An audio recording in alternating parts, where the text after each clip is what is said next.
प्यारे बच्चों, आशा है आप अच्छी तरह से होंगे और एनएएस की तैयारी आपकी बहुत अच्छी चल रही होगी। आपको एनएएस के अंतर्गत गणित विषय अभ्यास प्रश्न बैंक राज्य शिक्षा केंद्र मध्य प्रदेश भोपाल के द्वारा जो भेजा गया है उसमें कुल 124 प्रश्न हैं, जिसको हमने कई भागों में आपको संक्षिप्त हल सहित समझाया। आज भाग 6 101 प्रश्न से 124 प्रश्न तक हल करेंगे। साथ ही हम आपको इसके बाद लगभग सभी लर्निंग आउटकम सीखने के प्रतिफल पर सूत्र परिभाषाएं देंगे और इसके अतिरिक्त भी हम ऐसे प्रश्न देंगे जो आपके मॉक टेस्ट में आए हैं और अभ्यास प्रश्न बैंक में नहीं है, और विविध प्रश्न भी हम आपको देंगे। इस तरह जो आपका 12 नवंबर को टेस्ट हो तो गणित विषय का आपका टेस्ट बहुत अच्छा रहे। यह जो भाग है यह अंतिम सप्ताह के टेस्ट और मॉक टेस्ट सेकंड के लिए आपके लिए उपयोगी है। सबसे पहले हम प्रश्न नंबर 101 देखें। इसमें एक पाई चार्ट दिया गया है और इसमें विभिन्न मदों में व्यय और बचत को बताया गया है। अब ये पाई चार्ट क्या होता है, तो हम जो इसके बाद के वीडियो भेजेंगे तो आपको लगभग गणित के सभी अध्यायों को हम संक्षिप्त में समझाएंगे, उसमें हम पाई चार्ट का विवरण भी कर देंगे। तो यह जैसे आपने दंड आलेख देखे थे, इसी तरह हम इसको भी समझ सकते हैं और देख करके कुछ प्रश्नों की व्याख्या कर सकते हैं। तो इसमें प्रश्न हमारा ये है कि जो परिवार की मासिक आय है वह है 20,000 रुपये। अब हमें इस चित्र को देख के बताना है कि शिक्षा और भोजन पर कुल कितना खर्च हुआ। तो हम इस चित्र में देखें तो भोजन पर हुआ है 25% और शिक्षा पर आपको स्पष्ट दिख रहा है 20%, और जो कुल राशि है वह है 20,000। तो हम पिछले प्रश्नों की तरह देखें तो हम सीधे 20,000 का शिक्षा पर 20% निकालें तो 4,000 आएगा, भोजन पर 25% निकालें तो 5,000 आएगा और दोनों को जोड़ दें तो 9,000, यानी कुल खर्च हमारा 9,000 होगा। अगला प्रश्न देखें, यह भी पाई चार्ट पे आधारित है। इसमें आपको दिया गया है कि मानव शरीर के विभिन्न घटकों का बंटन प्रतिदिन जो प्रदर्शित कर रहा है, प्रोटीन, अन्य घटक आदि। तो इसमें केंद्रीय कोण आपको बताना है, वो बताना है आपको प्रोटीन और अन्य घटकों का। इस चित्र में 3 भाग हैं, 3 भागों में इस पाई चार्ट को बांटा है, प्रोटीन, अन्य घटक और जल। हमें बताना है प्रोटीन और अन्य घटकों को दर्शाने वाले त्रिज्याखंड का केंद्रीय कोण। अब केंद्रीय कोण क्या कहलाता है? जो भी घटक है वह उस वृत्त के केंद्र पर जो कोण बनाता है वह उसका केंद्रीय कोण कहलाता है। जैसे पेन जो यहाँ पर प्रोटीन देखें तो 15% है, और आप ध्यान से देखिए ये इसके लिए कोण होगा जैसा हम दिखा रहे हैं, इसे हमें नापना है। इसी तरह अन्य घटक के लिए ये वाला कोण होगा, जल के लिए ये वाला कोण होगा। अब कितना होगा इसे हम कैलकुलेट करके आपको बता रहे हैं। तो हमें बताना है दोनों के लिए, प्रोटीन और अन्य घटकों के लिए। तो हम पहले प्रोटीन और अन्य घटकों का टोटल प्रतिशत जोड़ लें तो 15% धन 15% बराबर आ जाएगा आपका 30%। अब 30% का हम केंद्रीय कोण निकालेंगे। तो सबसे पहले आपको मालूम है कि वृत्त का केंद्रीय कोण 360 अंश होता है, या वृत्त के केंद्र का कोण 360 अंश होता है। अब हमने इनका प्रतिशत जोड़ लिया तो 30%। अब 30% हम 360 का निकाल देंगे, जैसे कि आपने पिछले प्रश्न में भी देखा। तो 360 का 30% आएगा 108, यानी जो हमारा प्रोटीन है और अन्य घटक है इन दोनों का हम जैसा हम दिखा रहे हैं यहां से लेकर के यहां तक टोटल कोण आपका 108 अंश होगा। अगला प्रश्न है आपका प्रश्न नंबर 103। संलग्न पाई चार्ट में एक विद्यार्थी द्वारा किसी परीक्षा में हिंदी, गणित, अंग्रेजी, विज्ञान और सामाजिक विज्ञान के प्राप्तांक दिए गए। जैसा कि आप पाई चार्ट में देख रहे हैं। अब हमें इसकी व्याख्या करनी है और ये देखना है कि कौन सा कथन सत्य है। तो आप देखिए, पहला कथन है कि विज्ञान के प्राप्तांक गणित के प्राप्तांक से अधिक हैं। तो विज्ञान का जो भाग देखिए आप, वह कम दिख रहा है और गणित का ज्यादा, इसलिए यह कथन असत्य है। दूसरा है, विद्यार्थी ने सबसे अधिक अंक गणित विषय में प्राप्त किए। तो ध्यान से देखिए, जो ये वृत्त है, पाई चार्ट है, इसमें सबसे ज्यादा भाग आपको किसका दिख रहा है? गणित का, इसलिए यह कथन बी वाला सही है। तो इसका आंसर होगा आपका बी। अगला प्रश्न है 104। एक आयताकार खेत के क्षेत्रफल जिसकी लंबाई उसकी चौड़ाई की दुगनी है 2450 वर्ग मीटर है, खेत की परिमाप ज्ञात कीजिए। ऐसे प्रश्न आपने बहुत सारे प्रश्न में, अभ्यास प्रश्न बैंक में भी देख लिए। तो हम मान लें कि जो लंबाई उसकी चौड़ाई की दुगनी है, तो चौड़ाई को हम x मानेंगे, तो लंबाई हमारी 2x हो जाएगी। यहां पर हमने लिखा है कि आयत की चौड़ाई x मीटर है, तो लंबाई 2x। अब आयत का क्षेत्रफल होता है लंबाई गुणित चौड़ाई, 2x गुणित x बराबर 2450। अब इसको हम हल करें तो हमारे पास आया x वर्ग बराबर 1225। हमें x निकालना है, तो 1225 का हम वर्गमूल निकालेंगे तो आएगा 35। अब हमें लंबाई निकालनी थी, तो लंबाई हमने 2x मानी थी, तो x का मान 35 रखेंगे, 2 का गुणा करेंगे तो 70 मीटर। चौड़ाई हमने x मानी थी, तो चौड़ाई आएगी 35 मीटर। अब हमें आयत की परिमाप बतानी थी। तो आयत की परिमाप का सूत्र होता है 2 कोष्टक में लंबाई धन चौड़ाई। हमने 2 लिखा, कोष्टक में लंबाई 70 धन चौड़ाई 35, जोड़ दिया 105 आया। 105 में हमने 2 का गुणा किया तो 210 मीटर। ध्यान रखें, तो यहां पर जो हमारा आंसर आएगा बी आएगा 210 मीटर। ध्यान रखें, आपको वर्ग याद होने चाहिए। तो हम अगले वीडियो में आपको, जैसा हम बता रहे हैं, सूत्र परिभाषा बताएंगे। तो आप तो 1 से लेके 50 तक के वर्ग लिख लीजिए, उन्हें सीधे याद कर लीजिए। और यदि हम बोले 2 का वर्ग तो 4, और उल्टा बोलें कि 4 का वर्गमूल तो 2, 3 का वर्ग 9 तो 9 का वर्गमूल 3, ऐसे अपन याद कर लेंगे तो आपको बहुत जल्दी से वर्ग के या वर्गमूल के सवाल बन जाए। इसी तरह घनमूल भी अपन डायरेक्ट याद करेंगे, 1 का घन 1, 2 का घन 8, और उल्टा हो जाएगा 1 का घनमूल 1, 8 का घनमूल 2। ऐसे अपन 10 तक कम से कम या 15 तक घनमूल और घन लिख लेंगे। प्रश्न 106। एक वर्ग पट्ट का क्षेत्रफल 7744 वर्ग सेंटीमीटर है, इसकी प्रत्येक भुजा की लंबाई क्या होगी? अब वर्ग का हमें क्षेत्रफल दिया है, वर्ग की भुजा निकालनी है। जैसा आप जानते हैं, वर्ग का क्षेत्रफल होता है भुजा का वर्ग, तो भुजा बराबर क्या होगा? वर्गमूल क्षेत्रफल का। अब क्षेत्रफल हमें कितना दिया है? 7744।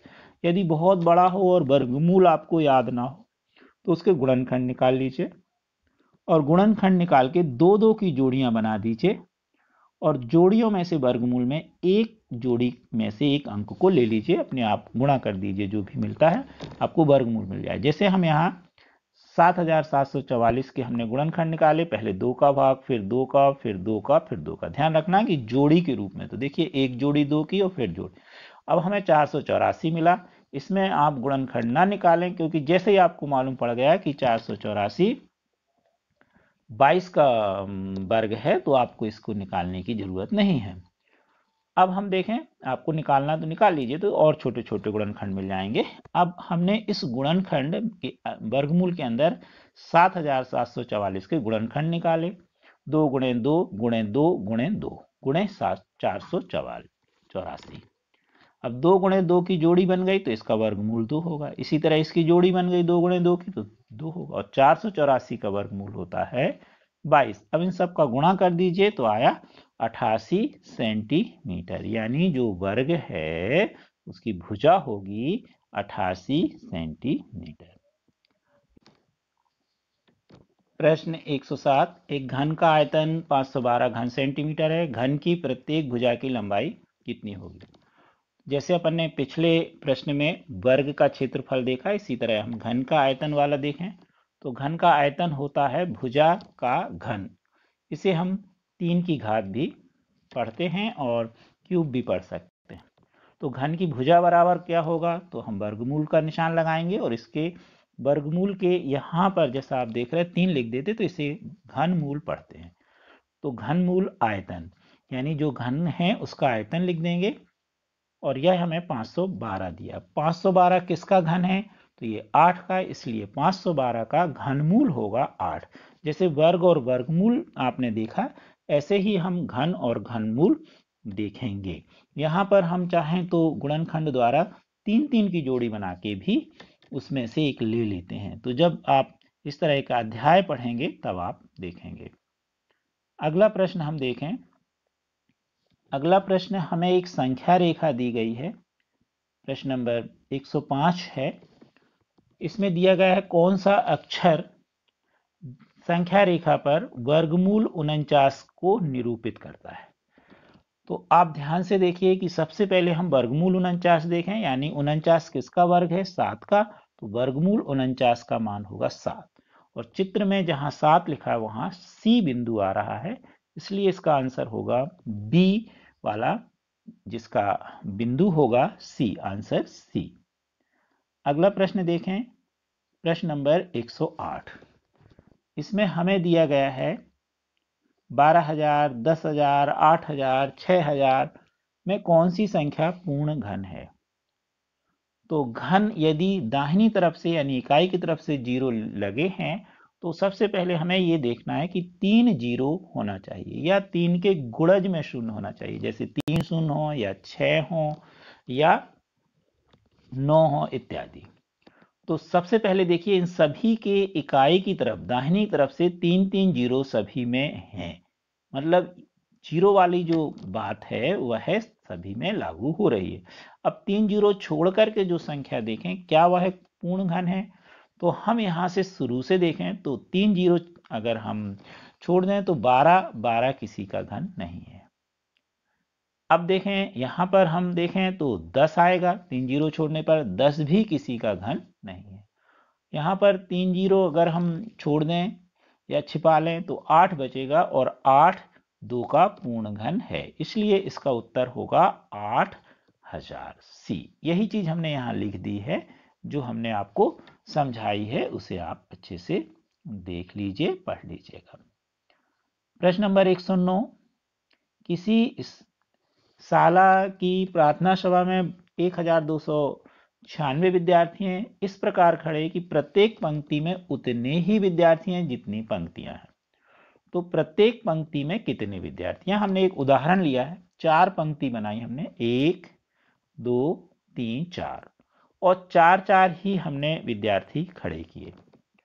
तो आप ध्यान से देखिए, अगर हम ऐसा करेंगे तो 16 विद्यार्थी होंगे। अब अगर 16 का वर्गमूल निकालें तो आएगा 4। इस तरह एक पंक्ति में 4 विद्यार्थी कहलाए।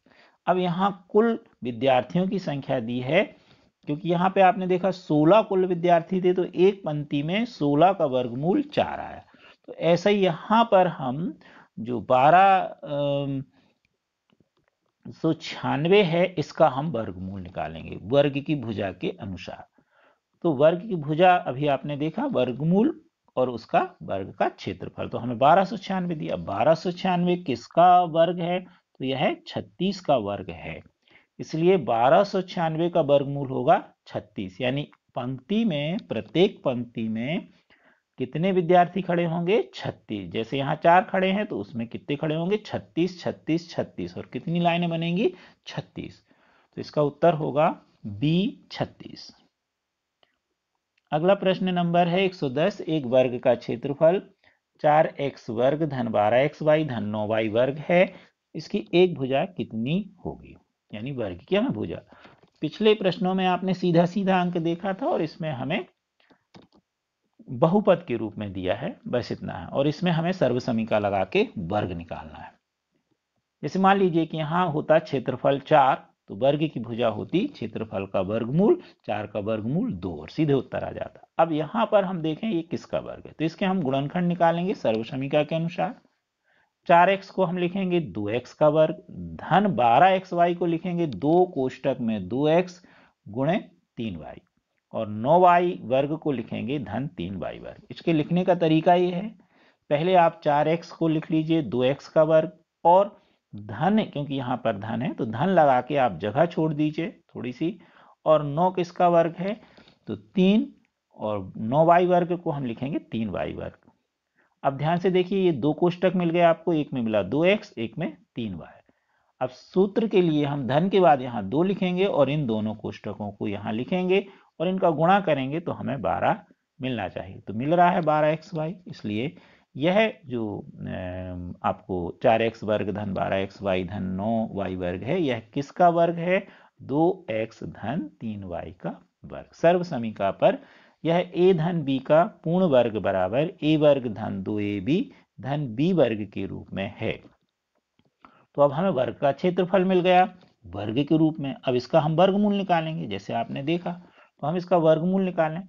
तो जब वर्गमूल निकालना हो और जो भी यहाँ अंदर लिखा और उस पर 2 की घात, तो यह 2 की घात हट जाती है वर्गमूल के कारण। और कैसे हटती है ये आप अध्याय में देखेंगे। तो हमारे पास आया 2x धन 3y। आप याद कर लीजिए कि वर्गमूल है और उस पर 2 की घात है, वर्ग की घात है, तो वास्तव में यहाँ 2 लिखा रहता है, यह 2 से 2 कट जाता है। इसी तरह अगर 3 की घात हो और यहाँ घनमूल हो तो वो भी 3 से कट जाता है। तो हमारा उत्तर आया 2x धन 3y। तो हमारे इस प्रश्न का उत्तर ए वाला सही होगा, 2x धन 3y। अगला प्रश्न देखें 111, नीचे दी गई आकृति में क्षेत्रफल कितना होगा। तो वास्तव में ये आकृति जो है आयत की है, आयत का क्षेत्रफल होता है लंबाई गुणित चौड़ाई। तो हम इसका इसमें गुणा कर देंगे। गुणा के लिए हम सामान्य रूप से भी सूत्र द्वारा भी इसको कर सकते थे सर्व समीका से, और नहीं तो आप सीधा x का, यानी जो हमारे 2 कोष्टक हैं उसमें से एक कोष्टक का क्रमबद्ध पदों का गुणा दूसरे कोष्टक में करेंगे चिन्ह सहित।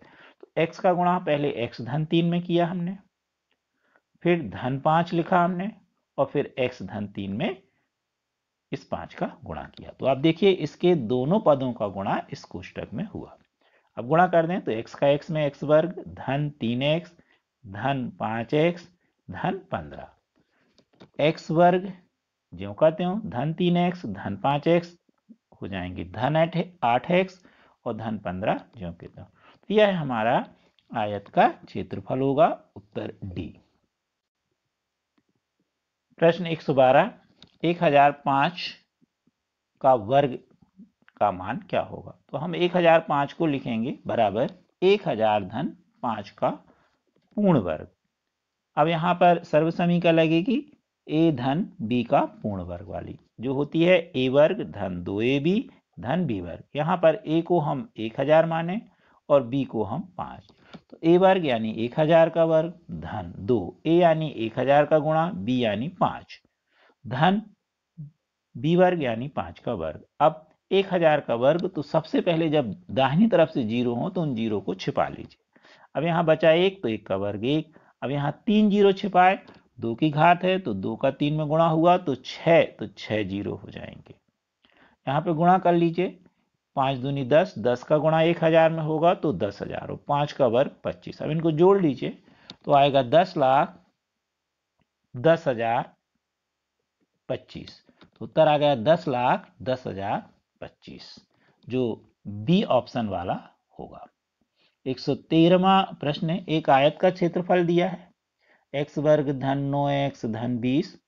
यदि इसकी चौड़ाई x धन 4 है तो इसकी लंबाई क्या होगी। हम कुछ इस सवाल को इस तरह से देखें कि यदि क्षेत्रफल 10 वर्ग मीटर होता और चौड़ाई 4 मीटर होती तो लंबाई कितनी होती। तो अगर हम 10 ले लें तो हम 10 में 4 का भाग कर देंगे और हमें लंबाई मिल जाएगी। तो यही तरीका है, हम x वर्ग धन 9x में हम चौड़ाई x धन 4 का भाग करेंगे और हमें लंबाई मिल जाएगी।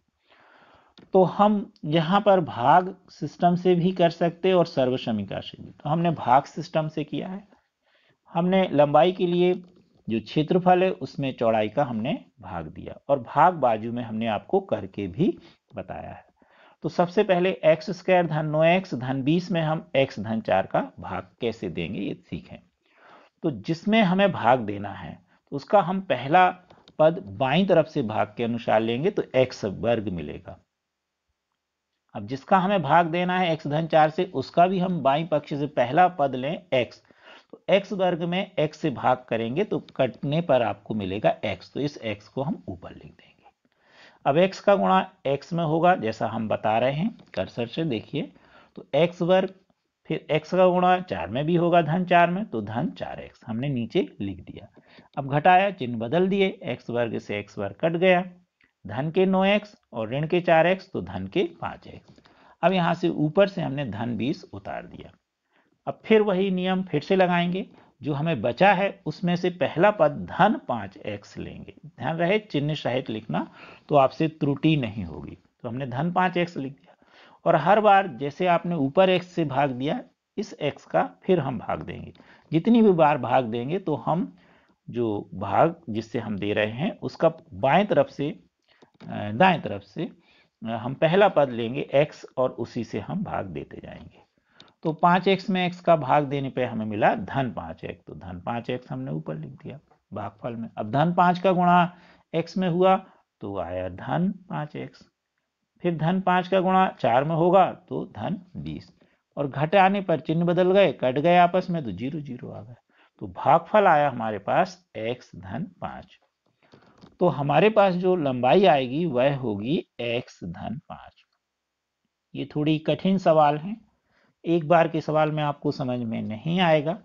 जब हम भाग के आपको 2-3 सवाल कराएंगे थोड़ा सा स्लो, क्योंकि इसमें अपन को वीडियो में ज़्यादा समय ना लगे, तो हम थोड़ा जल्दी जल्दी भी बता रहे हैं, तो आपको बहुत अच्छे से भाग हम समझा देंगे। यदि समझ में आ गया तो अच्छी बात। अब देखें हम 49x वर्ग ऋण 36y वर्ग के गुणनखंड। तो यहाँ पे हम देखें तो जो 49 है यह 7 का वर्ग है, तो हम इसे 7x का वर्ग लिख सकते हैं। और ऋण 36 यानी 36 किसका वर्ग है, 6 का वर्ग है, तो हम लिखेंगे ऋण 36 को लिखेंगे 6 और y वर्ग को y, 6y का वर्ग। अब ध्यान से देखिए, इसे हम a पढ़ सकते हैं 7x को, और b को हम 6y पढ़ सकते हैं। और a वर्ग ऋण b वर्ग की सर्वसमीका होती है बराबर कोष्टक में a धन b, दूसरे कोष्टक में a ऋण b। तो हम यहाँ पर a का मान 7x लिख दें और b का 6y इस सर्वसमीका में, तो आ जाएगा a धन b की जगह 7x धन 6y गुणित दूसरे कोष्टक में 7x ऋण 6y, और यही उत्तर होगा जो कि बी नंबर वाले ऑप्शन को हम लेंगे। 115 प्रश्न, ए स्क्वायर बटे 16 ऋण 9 के गुणनखंड क्या होंगे। ऊपर वाले प्रश्न पिछले प्रश्न की तरह ही है।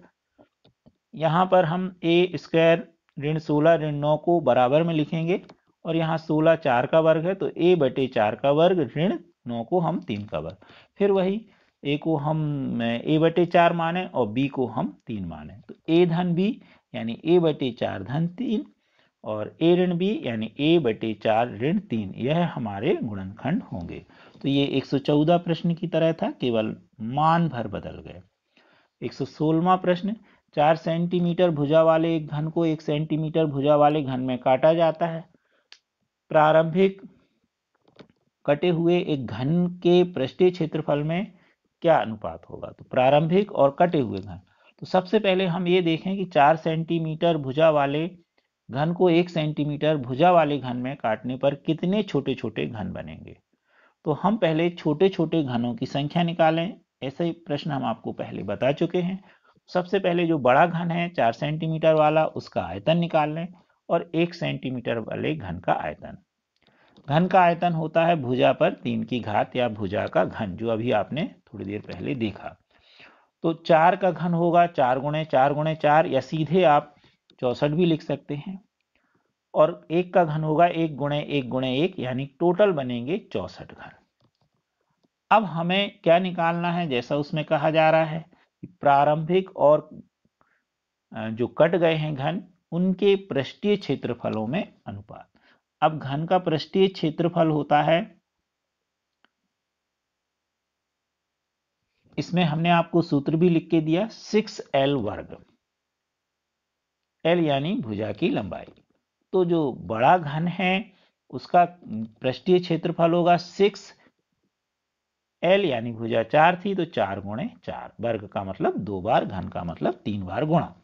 अब 64 घन है तो पहले हम एक घन का निकालें, तो 6 और 1 सेंटीमीटर वाला था तो यहाँ 1 गुणे 1। अब कितने घन थे तो 64, तो हम इसमें नीचे 64 का भी गुणा करेंगे। काट दीजिए तो आएगा 1/4, या इसी को हम कह सकते हैं 1:4। इस प्रकार जो आपका आंसर आएगा इसका सी नंबर वाला 1:4। अब देखें प्रश्न 117। एक घन का पृष्ठीय क्षेत्रफल 96 वर्ग सेंटीमीटर है। इसे हम वर्ग सेंटीमीटर, 2 की घात है तो इसे हम वर्ग सेंटीमीटर पढ़ते हैं। इसका आयतन कितना होगा?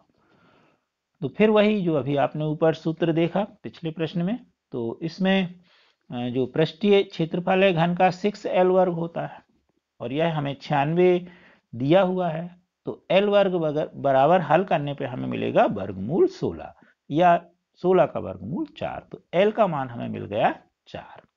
घन का आयतन होता है L पर 3 की घात, या L का घन या L का क्यूब। तो अब हम यहाँ पर 4 रख दें और 4 का घन, तो 4 का घन आता है 64, तो इसलिए इसका आंसर होगा 64 घन सेंटीमीटर। प्रश्न 118, नीचे दिए गए चित्र में समान माप वाले छोटे ब्लॉकों को जोड़कर बड़े ब्लॉक बनाए गए हैं, किन दो बड़े ब्लॉकों का आयतन बराबर? पहले में देखें हम, इसमें 3 लाइन बनी है, 1 2 3, और हर लाइन में 1 2 3 ब्लॉक रखे, यानी नीचे 9 ब्लॉक रखे हैं और उनके ऊपर फिर 9, यानी टोटल 18 ब्लॉक हुए। दूसरे में 1 2 3 4 5 6 7 ब्लॉक रखे हैं और 7 के ऊपर 7 रखे, तो टोटल 14 ब्लॉक। तीसरे में 3 लाइन बनी है, 1 2 3, और हर लाइन में 5 ब्लॉक रखे हुए हैं, तो टोटल ब्लॉक हो गए 15। चौथे में 3 लाइन बनी है और हर लाइन में 6 ब्लॉक रखे हैं, तो टोटल ब्लॉक हो गए 18। तो आप ध्यान से देखिए, पहले में और चौथे में 18 ब्लॉक हैं, इसलिए हमारा जो आंसर होगा डी नंबर का। प्रश्न 119, एक घनाभाकार गोदाम की लंबाई 40 मीटर, चौड़ाई 25 मीटर, ऊंचाई 10 मीटर है। इसमें 2 मीटर गुणे 2 मीटर गुणे 1.2 मीटर माप वाले अधिकतम कितने घनाभाकार के बक्से रखे जा सकते हैं? तो इसके लिए सबसे पहले जो घनाभ आकार की गोदाम है, जिसे हम घनाभ कह सकते हैं, उसका हम आयतन निकाल लेंगे। और घनाभ का आयतन होता है L into B into H, लंबाई गुणित चौड़ाई गुणित ऊंचाई। अब एक बक्से का आयतन, क्योंकि बक्सा भी घनाभ आकार का है, तो यही सूत्र इसमें लगाएंगे और गोदाम के आयतन में एक बक्से के आयतन का भाग देंगे, तो हमें बक्सों की संख्या मिल जाएगी। तो घनाभ का आयतन होगा, जो गोदाम है, 40 गुणे 25 गुणे 10, और बॉक्स का आयतन होगा 2 गुणे 2 गुणे 1.25। अब सावधानी पूर्वक आप दशमलव हटा लीजिए और फिर हल कर लीजिए, तो आपको हल करने पर आएगा 2000, यानी इस गोदाम में 2000 बक्से रखे जा सकते हैं। अगला प्रश्न 120, एक बेलनाकार दूध के टैंक की त्रिज्या 2 मीटर और लंबाई 7 मीटर है। इस टैंक में भरे जाने वाले दूध की अधिकतम मात्रा कितनी होगी? तो इस तरह का जब प्रश्न आए और किसी भी आकार की जो वस्तु है उसमें कितना पानी भरा हो या दूध भरा हो, लेकिन पूरा पैक, तो इसके लिए हमें उसका आयतन निकालना पड़ता है। क्योंकि बेलनाकार टैंक है, इसलिए हम बेलन का आयतन का सूत्र लगाएंगे। बेलन के आयतन का सूत्र होता है पाई आर स्क्वायर एच। पाई का मान 22/7, आर हमको त्रिज्या दी है 2 मीटर, तो स्क्वायर की जगह हम 2 गुणे 2 लिख देंगे, और h हमको लंबाई या दूसरे शब्दों में हम ऊंचाई कहें तो यह हमको 7 दिया गया है। अब इसको हल कर लें तो हमें मिला 88 घन मीटर। अब क्योंकि दूध भरा है और लीटर में नापा जाएगा तो 1 घन मीटर बराबर 1000 लीटर होता है। तो 88 घन मीटर बराबर 88 गुणे 1000 बराबर 88,000 लीटर। तो इस टैंक में 88,000 लीटर दूध बनेगा, जो हमारा डी नंबर का ऑप्शन सही होगा। अब देखें 121 प्रश्न। दो घनों का आयतन का अनुपात 1:1000 है तो उनकी भुजाओं में क्या अनुपात होगा? तो घन का आयतन का सूत्र होता है L3, या दूसरे शब्दों में हम कहें भुजा बराबर घन मूल आयतन। तो हम दोनों के भुजाओं में अनुपात लेंगे और दोनों के घनों के आयतनों को लिख देंगे। तो घनों की भुजाओं में अनुपात होगा घनमूल, और हमको अनुपात आयतनों में दिया गया है 1:1000। 1 का घनमूल 1 और 1000 का घनमूल 10। क्योंकि 10 का घन 1000 होता है, इसलिए 1000 का घनमूल 10 होगा। अगला प्रश्न है 7 मीटर त्रिज्या व 5 मीटर ऊंचाई वाले एक बेलनाकार टैंक जो ऊपर से खुला है को बनाने में प्रयुक्त धातु की चादर का क्षेत्रफल कितना होगा? मान लीजिए कि यह लोहे की धातु की चादर का बना है। तो जैसा हमने एक चित्र भी बनाया है, तो इसमें मान लीजिए ऊपर से भी ढका होता तो हम जो ये बेलनाकार टैंक है इसका हम संपूर्ण पृष्ठ या पृष्ठीय क्षेत्रफल निकाल देते और हमारा उत्तर आ जाता। परंतु यह ऊपर से खुला है और ऊपर यह वृत्ताकार होगा, तो हम इस वृत्त में क्योंकि खुले होने के कारण इतनी चद्दर नहीं लगेगी, तो हम पृष्ठीय क्षेत्रफल निकाल करके और वृत्त के क्षेत्रफल को घटा देंगे, हमारा उत्तर आ जाएगा। दिया है बेलन की त्रिज्या r बराबर 7 मीटर, ऊंचाई h बराबर 5 मीटर। अब संपूर्ण पृष्ठ भी कह सकते और पृष्ठीय क्षेत्रफल भी कह सकते। तो बेलन का पृष्ठीय क्षेत्रफल होता है बराबर 2πr कोष्टक में r धन h। 2π की जगह 22/7, r की जगह 7 और h की जगह 5 रख देंगे। अब यहां पर हमने हल किया तो हमारे पास आया 44 गुणित 12 यानी 528 वर्ग मीटर। अब ऊपर खुला है तो खुले भाग का क्षेत्रफल होगा यानी वृत्त का क्षेत्रफल πr²। पाई का मान 22/7 और त्रिज्या r हमको 7 दी है, तो 7 गुणे 7 लिख देंगे 154 वर्ग मीटर। अब टैंक बनाने में कितनी धातु लगी? तो हम 528 में से 154 घटाएंगे तो हमें मिलेगा 374 वर्ग मीटर। इतनी धातु की चद्दर उसमें लगेगी। अगला प्रश्न हम देखें 123 प्रश्न। एक कमरे की लंबाई 6 मीटर, चौड़ाई 5 मीटर, ऊंचाई 4 मीटर है। इसकी दीवारों व छतों पर रंगाई होना है। 15 रुपये प्रति वर्ग मीटर की दर से कुल कितना व्यय होगा? क्योंकि कमरा घनाभ के आकार का है, तो सबसे पहले हम घनाभ का पृष्ठीय क्षेत्रफल निकाल लेंगे और फर्श का भी क्षेत्रफल निकाल लेंगे, और फर्श के क्षेत्रफल को हम पृष्ठीय क्षेत्रफल में से घटा देंगे। जो हमें मिलेगा उसमें हम 15 का गुणा करेंगे और हमें उत्तर मिल जाएगा। घनाभ का पृष्ठीय क्षेत्रफल होता है 2 कोष्टक में LB धन BH धन HL। L लंबाई है, B चौड़ाई है और H ऊंचाई है।